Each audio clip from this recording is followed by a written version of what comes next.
குரு பிரம்மா குரு விஷ்ணு குருதேவ் மகேஸ்வரா குரு சாட்சாத் பரபிரம்மம் தஸ்மை ஸ்ரீ குருவே நமஹ. கடவுள் அருள் சேனல் டிவி நேயர்களுக்கு இனிய வணக்கங்கள். வணக்கம் நேயர்களே. பொதுவாக கிரகங்கள் பெயர்வது அப்படின்றது உண்டு. இப்போ சந்திரனானவர் 2 நாள் அப்படின்றது நமக்கு டெய்லி பெயர்ச்சியில் வருவார். மாத பெயர்ச்சி கோள்கள்னு சிலதற்கு அதில் சூரியன் பெயர்ந்து வருவார். சுக்கிரன், புதன், செவ்வாய் இவங்கள்லாம் வருவாங்க. ஜோதிட அடிப்படையில் குஜாதி ஐவர் அப்படின்னு சொல்லுவோம். செவ்வாய், சுக்கிரன், புதன், குரு மற்றும் சனி இந்த 5 பேரும் ஒரு கூட்டாக இருப்பார்கள். இவர்கள் பெயர்வதனாலே சில முக்கிய நிகழ்வுகளை நாம் பார்க்க வேண்டியிருக்கும் அப்படிங்கிறது ஒரு கணிப்பு. ஏன்னா சந்திரன் தினமும் பெயர்வது ராசி பலன்னு தெரியும் உங்களுக்கு. மாத பலன்கள் பார்க்கும்போது சூரியன் பெயர்வதாக அமைந்துவிடும். இந்த கிரகங்கள் 5 குஜாதிகள் மாறும்போது இவர்கள் தசை நடத்தும் போதும் மாறுவதனாலும் நல்ல சில பலன்களையும் தீய சில பலன்களையும் தொடுப்பார்கள் அப்படிங்கிறது வழக்கம். அப்படி பார்க்கும்போது செவ்வாயானவர் வருகிற ஜூன் மாதம் 6ஆம் தேதியிலிருந்து ஜூலை மாதம் 28ஆம் தேதி நாள், நார்மலாக 45லேருந்து 47 நாள் அப்படின்னு கணக்குண்டு. அதாவது ஒரு சைக்கிளில் அவர் மித்தமாக வந்து நிற்கும் போது ஒரு வருஷத்தில் 365 நாள்னால் 8 மாதம் 41 நாட்களுக்கு அவர் ஆல்மோஸ்ட் அவருடைய இடத்துக்கு நேர் போய் வந்துட்டுருப்பார் அப்படிங்கிற கால்குலேஷன் உண்டு. அதாவது மேஷ ராசிக்குள்ளே வரத்துக்கு திருப்பியும் வரதுக்கு சைக்கிள். இப்போ கடகராசியிலே இருக்கக்கூடிய இந்த செவ்வாயானவர் நகர்ந்து சிம்ம ராசிக்கு போகிறார் அப்படிங்கிற ஒரு நிகழ்வு.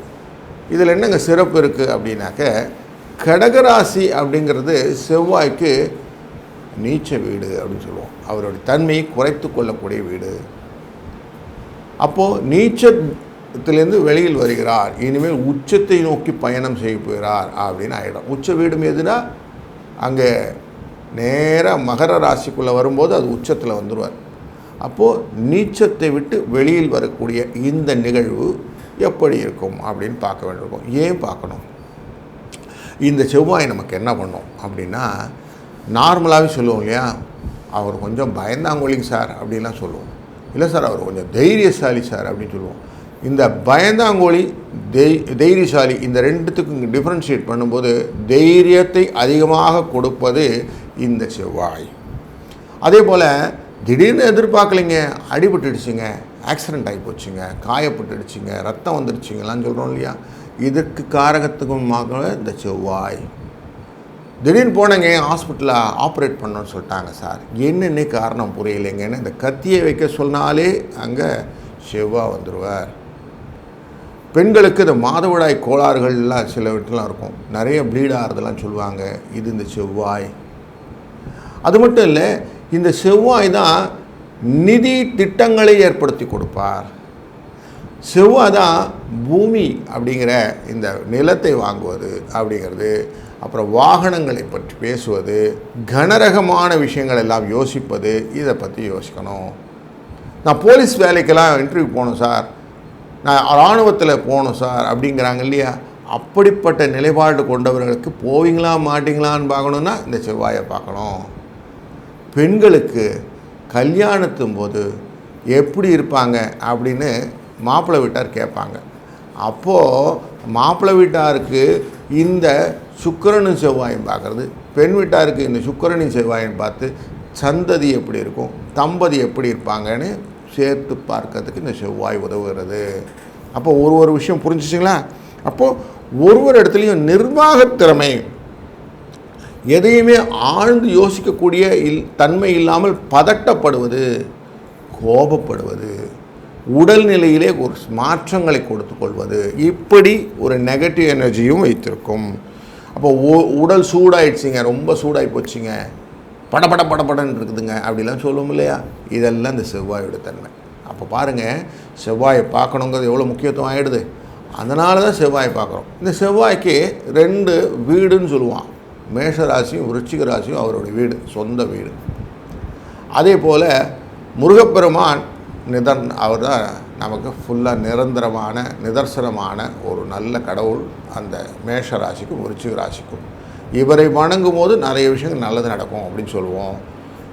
இந்த மேஷராசிக்குள்ளே தான் சூரியன் உச்சமாக நிற்பார் அப்படின்போம். அப்போனா வெப்பத்துக்கு வெப்பம்.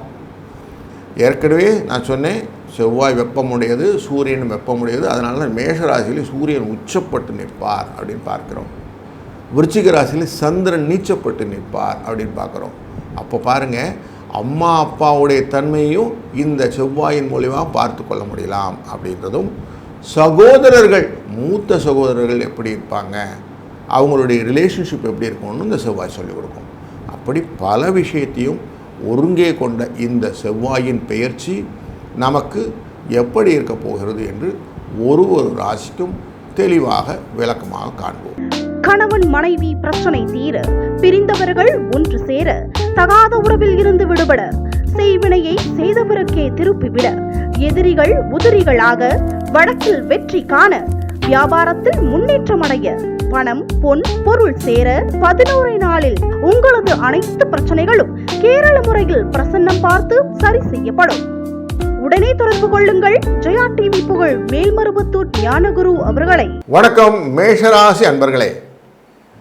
உங்களுடைய ராசிநாதனான செவ்வாய் நார்மலாக 45 நாளைக்கு இல்லை 47 நாளைக்கு ஒரு வாட்டி அப்படியே கொஞ்சம் கொஞ்சமாக மூவ் ஆகிட்டு ஒரு ராசிக்காக போயிட்டுருக்கிறாரு.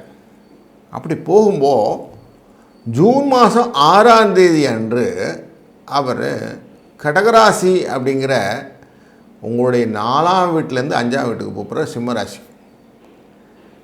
கடகராசி அப்படிங்கிற இடத்துல இருக்கும்போது என்னதான் உங்கள் ராசிநாதனாக இருந்தாலும் குரு உச்சப்படக்கூடிய கடகராசியாக இருக்கிறதுனால தன்னை அடக்கி வாசிக்கணும்னு கொஞ்சம் தணிஞ்சு போயிட்டார். அப்போ தணிஞ்சு போதுனாலே உங்களுக்கு பல விஷயங்கள் நீங்கள் மனசில் நினச்ச மாதிரி நடக்கலை. அதுவும் உண்மைதானுங்களே. மேஷராசி அப்படின்னமுன்னே தைரியம் வரணும் இல்லைங்களா? படபடன்னு வேலை செய்யணும். வேகங்கள் விவேகம் இல்லாமல் இருந்தாலும் வரணும் அப்படிங்கிறதும், அப்படி எடுத்தமா கௌத்தமானு இல்லாமல் அப்படி நின்ன உடனே அந்த கெத்துன்னு சொல்லுவோம், அந்த மிடுக்கு கெத்து அந்த வேர்டுகள்லாம் நீங்கள் அதிகாரி. அப்படி இருக்கிற உங்களை கொஞ்சம் அடக்கி வாசிச்சிருந்தார். இப்போது அதை கொஞ்சம் திருப்பியும் ரெஸ்டோர் ஆகக்கூடிய சூழ்நிலையை இப்போ கொடுக்க போகிறார். அதுவே உங்களுக்கு சந்தோஷமான ஒரு நல்ல தகவல். ஏன்னா மண்டையில் இருக்கக்கூடிய விஷயம் பாருங்கள், அப்படியே அரிக்கும். நான் என்ன போல் இல்லாமல் அப்படி தணிஞ்சு போகிறமே, அடுத்தவங்க பேச்செல்லாம் கேட்குறமே, இந்த கேட்குறதுனால எனக்கு கொஞ்சம் அவமானமாக இருக்குதே, குறுகிக்க வேண்டியிருக்குதுன்னு எண்ண ஓட்டங்கள் நிறைய இருந்திருக்கு. அதனால் கோவப்படுறத கூட உள்ளுக்குள்ளார கோவப்பட்டீங்க. இப்போ அதெல்லாம் ரிலீவ் ஆகிடும். நீங்கள் தைரியமாக இன்னும் நடக்கக்கூடிய முதல் கட்டம் வந்தாச்சு. உங்கள் ராசிக்குள்ளே இருக்கிறது அஸ்வினி பரணி கார்த்திகை 1ஆம் பாதம்னு இருக்கும். இந்த அஸ்வினி எப்பவுமே க்ரியேட்டிவ் ஐடியாஸ் நிறைய வச்சுருப்பாங்க. பரணி எப்பவும் கொஞ்சம் சூடாக இருக்கும், எதுவுமே கொதிக்க வைக்கக்கூடிய தன்மை. அதோ உணவுக்கு எப்படி நெருப்பு பயன்படுதோ அந்த நெருப்பு, எரிக்கிற நெருப்பு இல்லை. கார்த்திகை நட்சத்திரம் அப்படி காட்டி கொடுக்கும், நமக்கு எதெல்லாம் பண்ணணும் அப்படிங்கிற வெளிச்சத்தை காட்டி கொடுக்கக்கூடிய டார்ச் லைட் மாதிரி. அப்படிப்பட்ட ஒரு அழகான கோர்வையான உங்களுடைய மேஷராசிக்குள்ளார இந்த நிகழ்வு எப்படி இருக்க போகுதுன்னா, 5ஆம் இடம் அப்படின்னாலே நார்மலாக அதிர்ஷ்டம் வெற்றி அப்படிலாம் சொல்லுவோம். இந்த செவ்வாயை வெற்றியை கொண்டு வந்து தருவார். நார்மலாக அதிர்ஷ்டத்தை கொண்டு வந்து தருவார். எது மூலியம் அதிர்ஷ்டம் வரும்? நீங்கள் சில பூமி விஷயங்கள், சில வீடு விஷயங்கள் எல்லாம் யோசிச்சுட்டு இருந்தீங்க இல்லையா, லாபமாக விற்கணும்னு சொல்லிட்டு அதெல்லாம் விற்பீங்க. எனக்கு ஒரு நல்ல வீடு அமையணும்னு கேள்விப்பட்டீங்கல்ல, இப்படியெல்லாம் ஒரு நல்ல ஆசையை வைக்கும்போது அதுக்கான அனுகூல பலனை கொடுக்கக்கூடியதாக அமையப்போகிறது. அதே போல் அதிர்ஷ்டத்தின் அடிப்படையிலே வரக்கூடிய பூர்வீக சொத்துக்கள், அப்பா மூலியமாக சில சொத்துக்கள்லாம் எதிர்பார்த்தீங்க, பூர்வீக மூலமாக எனக்கு கொஞ்சம் வரணும் சார், கொஞ்சம் ஷேர்ஸ்லாம் வர வேண்டியிருக்குது சார், எங்களுக்குன்னு ஒரு பங்கு வரணுங்க, அதெல்லாம் வரத்துக்கு வாய்ப்புகளை ஏற்படுத்தக்கூடிய முதல் கட்டம் ஆரம்பித்து விட்டது. ஏன்னா இது உச்சத்துக்கு போகக்கூடியது அப்படின்னு அர்த்தம். இனிமேல் நீச்சத்தன்மையை பங்கம் ஆகிடுதுன்னா உச்சத்தை உத்திராட நட்சத்திரத்துக்கு வரும்போது அவர் உச்சம் அப்படிங்கிற மகர ராசிக்குள்ளே வந்துடுவார். அப்போ பயணத்தை ஆரம்பித்து விட்டார். இப்போதுலேருந்து உங்களுக்கு இந்த விஷயங்களெல்லாம் கொஞ்சம் கட்டுக்கோப்பாக அழகாக பண்ணிகிட்டே வந்தீங்கன்னா கொஞ்சம் கொஞ்சமாக டெவலப் ஆக போகுதுன்னு புரிஞ்சுக்கிறேங்க. சிலவங்களுக்கு என்னன்னு தெரியலிங்க, உடம்புல நிறைய பிரச்சனை இருக்குதுங்க, டாக்டரை போய் பார்த்துட்டு வந்துட்டுருக்குறோம், ஆப்ரேஷன் பண்ணணும்னு சொல்கிறாங்க, ஆப்ரேஷன் பண்ணால் சரியாகுமா தெரியலிங்க அப்படின்னு சொல்கிறீங்க. இந்த ஆப்ரேஷன் சக்ஸஸ் ஸ்டோரி கொண்டு வரதுக்கான அறுவை சிகிச்சைகள் எல்லாம் இப்பொழுது நடைபெறக்கூடிய காலகட்டங்களை ஏற்படுத்தி கொடுப்பார். சிலவர்கள் எச்சரிக்கையாக இருக்கணும். தீப்பொறிகள், தீக்காயங்கள் வருவதற்கும் வாய்ப்புகள் உண்டு. அதனால் அதையும் கொஞ்சம் பார்த்துக்கிடுங்க. ரொம்ப பதட்டமாக போகும்போது காலை இடிச்சுக்கிட்டு காலில் ரத்தம் வரும், கை அடிச்சுட்டு கையில் தான் வரும். இப்படியே ஏதாவது சின்ன சின்ன இரத்த காயங்கள்லாம் வருவதற்கான வாய்ப்புகளும் கொடுப்பாங்க. குழந்தைகள் எஸ்பெஷலி ரொம்ப பார்த்துக்கிடுங்க. அவங்களுக்கு ஏதாவது விழுந்து எழுந்து அடிபட்டு இதெல்லாம் வரதுக்கான வாய்ப்புகள் இருக்கிறதுனால அவங்கள கண்ணும் கருத்துமாக பார்த்துக்க வேண்டியது கடமையும் இந்த காலத்தில் உண்டு. ஏன்னா சூரியன் அப்படிங்கும்போது வேகத்தை காட்டக்கூடிய சிம்மராசி, அதுக்குள்ளே மகம் அப்படிங்கிற கேது இருக்குது. அப்போ தடை ஏற்படுத்தி கீழே விழுவாங்க. புரியுதுங்களா? அதனால் நீங்கள் மருத்துவத்துக்கு போக வேண்டிய அஸ்வினிங்கிற வந்துடும். இதை புரிஞ்சுக்கிட்டிங்கன்னா அழகாக அதில் ஹேண்டில் பண்ணிடலாம். பரணி சுக்கிரனுடையது. அப்போ கல்யாண தகவல்கள் எல்லாம், ஏன்னா அங்கேயும் பூரம்னு இருக்கும், மகம் பூரம் உத்திரம் அப்படிங்கிற 3 நட்சத்திரத்துக்குள்ளே தான் பிரயாணம் பண்ண போகிறார். அப்போ கல்யாண தடைகளெல்லாம் நிவர்த்தி செய்யக்கூடிய காலகட்டங்களும் ஆகிறது. அப்போ கல்யாணம் நடக்காத குழந்தைகளுக்கு கல்யாண வரன் தேடு கொண்டவர்கள் கல்யாணம் நடப்பதற்கான வாய்ப்புகள் வருகிறது. நிர்வாகத்திலே புதிய முறையிலே நான் மாற்றங்கள் செய்ய போகிறேன் என்று எண்ணிக்கொண்டிருந்த வியாபார தொழில்நுட்ப அன்பர்களுக்கு இது ஒரு நல்ல காலகட்டம். இனிமேல் உங்களுடைய முதன்மை வந்து நிற்கும். நீங்கள் அழகாக எதையுமே க்ளீனாக ஷார்ட் போட்டு மூவ் பண்ணிகிட்டே போகலாம். அப்போ போனீங்கன்னா ஆட்டோமேட்டிக்காக என்னாகும், கொஞ்சம் கொஞ்சமாக வளர்ச்சிகள் வர ஆரம்பிக்கும். உங்களுக்கு வளர்ச்சி வந்துச்சுனாலே அடுத்தவங்களை ஹெல்ப் பண்ணுவீங்க. ஸோ அதனால் உங்களுக்கு உங்களுடைய பதவி மேம்படும். அதனால தான் நிறைய மேஷராசி அன்பர்கள் ஆண்டர்ப்ரனர் அப்படிங்கிற அந்த தொழில்நுட்பவாதிகளாக இருக்கிறீர்கள். அதுபோல் உலக பணக்கார விஷயத்தில் நிறைய பேர் மேஷராசிக்குள்ளே தான் இருக்கிறாங்கன்னு பார்க்குறோம். ஏன்னா இந்த தன்மை, நான் வளர்ந்தால் மட்டும் போராது, மற்றவர்களையும் வளர்த்துவேன் அப்படிங்கிற எண்ணம் கொண்டவர் நீங்கள். எதையுமே தைரியமாக சாதிக்கிறீங்க இல்லையா? அந்த தைரிய லக்ஷ்மி அப்படிங்கிறது தான் முக்கியம். இந்த தைரிய லட்சுமி இருக்கிறதுனால அஷ்டலட்சுமி உங்கள்கிட்ட வந்துடுது. அப்போ உங்களுக்கு எப்போவுமே அந்த கரெக்டாக இருக்கக்கூடியது. 2வது பாதுகாப்புத்தன்மை. யார் வந்தாலும் பாதுகாத்து நிறுத்தி நிதானிச்சு இருங்க, நான் பார்த்துக்கிடுறேன், கவலைப்படாதீங்கன்னு அந்த ஆறுதல் சொல்கிறீங்க பார்த்தீங்களா? இந்த ஆறுதல் தான் உங்களை நல்ல நிலைநிறுத்தி வைக்கிது. அவர்கிட்ட போனால் பார்த்துவிடாங்க, நல்லவருங்க அப்படின்னு சொல்கிறான். இந்த கட்ட பஞ்சாயத்துன்னு சொல்லுவோம். 4 பேர் வந்தால் மத்தியஸ்தம் பண்ணக்கூடிய அந்த கெத்து இருக்குது பார்த்திங்களா? பஞ்சாயத்து தலைவராக உட்கார்றது, அரசியல் தலைவராக உட்கார்றது, இல்லை போலீஸ்லேயும் மிடுக்காக உட்கார்றது, இராணுவத்துலேயும் அப்படி இருக்கிறது, அப்படிலாம் பார்க்குறோம் இல்லையா? அப்படி நீங்கள் அந்த கெத்தோடு உட்காந்து இருங்க, நான் பார்த்துக்கிட்றேன் அப்படின்னு ஒரு அதட்டை போட்டு உட்காரோன்னா எல்லோரும் உட்காந்துடுறாங்க இல்லையா? அந்த மிடுக்கு தான் உங்களை காப்பாற்றிக்கிட்டு இருக்குது. அதுதான் உங்கள் மனசில் இருந்துச்சு. போன மாதம் வரைக்கும் ரொம்ப அப்படியே இருந்துச்சு. இப்போ 6ஆம் தேதிக்கு அப்புறம் அதெல்லாம் திருப்பி ரெஸ்டோர் ஆயிடுச்சு. அதனால் கவலை இல்லாமல் இருக்கலாம். பிரச்சனைகளை தீர்க்கக்கூடிய அனைத்து விதமான அனுபவத்து கொண்ட ஒரு நல்ல காரியத்தை நீங்கள் அழகாக எக்ஸிக்யூட் பண்ண போகிறீங்க. நான் யாருன்னா கோயிலுக்கெல்லாம் போகணுங்களா, இதுக்கு பரிகாரங்கள் எதனா உண்டுங்களா அப்படின்னா, உங்களுக்கு முழுமுதற் கடவுள் அப்படின்னு சொன்னால் முருகப்பெருமான். வைத்தீஸ்வரன் கோவில் அப்படின்னு தஞ்சாவூரில் இருக்குது. அந்த கோவிலுக்கு போங்க. முத்துக்குமார சுவாமி பெருமாள் இருப்பார், அவரை பாருங்கள். அவருக்கு அபிஷேகம் ஆராதனைகள்லாம் செஞ்சுட்டு முடிஞ்சால் வாங்க. அப்போ என்ன ஆகுனா, உச்சத்துக்கு செல்லக்கூடிய இந்த செவ்வாயானவர் புறப்பட்டு விட்டார் இல்லைங்களா?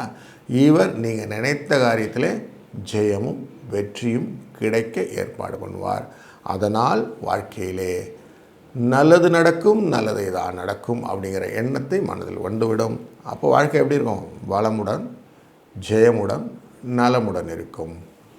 வாழ்க வளத்துடன். கடவுள் அருள் டிவியை பார்த்தமைக்கு நன்றிகள். மேலும் இது போன்ற தகவல்களை தெரிந்து கொள்ள கடவுள் அருள் டிவியை சப்ஸ்கிரைப் செய்யுங்கள். மறக்காமல் பெல் ஐக்கானை கிளிக் செய்யுங்கள். கணவன் மனைவி பிரச்சனை தீர, பிரிந்தவர்கள் ஒன்று சேர, தகாத உறவில் இருந்து விடுபட, செய்வினையை செய்தவருக்கே திருப்பிவிட, எதிரிகள் உதிரிகளாக, வழக்கில் வெற்றி காண, வியாபாரத்தில் முன்னேற்றம் அடைய, பணம் பொன் பொருள் சேர 11 நாளில் உங்களது அனைத்து பிரச்சனைகளும் கேரள முறையில் பிரசன்னம் பார்த்து சரி செய்யப்படும். உடனே தொடர்பு கொள்ளுங்கள். ஜெயா டிவி புகழ் மேல்மருவத்தூர் ஞானகுரு அவர்களை.